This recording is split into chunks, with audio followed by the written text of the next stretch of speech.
চট্টগ্রামের সীতাকুণ্ডের জঙ্গল সলিমপুরে আজ সোমবার ভোর ৬টা থেকে সেনাবাহিনী, পুলিশ, র্যাব, বিজিবি যৌথভাবে সন্ত্রাসীদের বিরুদ্ধে অভিযান চালাচ্ছে।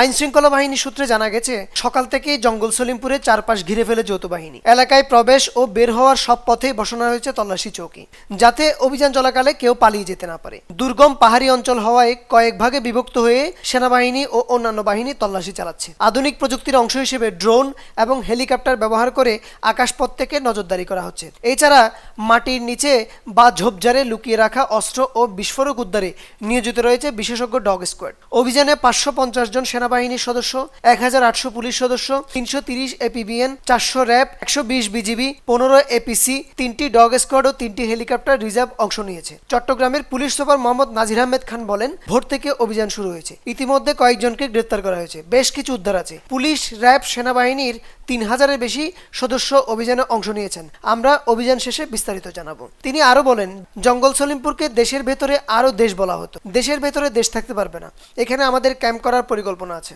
গত ১৯ জানুয়ারি এই জঙ্গল সলিমপুরে অভিযান চালানোর সময় সন্ত্রাসীদের হামলায় র্যাব 7-এর উপসহকারী পরিচালক মোতালেব হোসেন ভূঁইয়া নিহত হন। ওই ঘটনার পর থেকে সরকার এখানে কঠোর ব্যবস্থা নেওয়ার পরিকল্পনা করে। নিউজ ডেস্ক, দৈনিক পূর্বকোণ।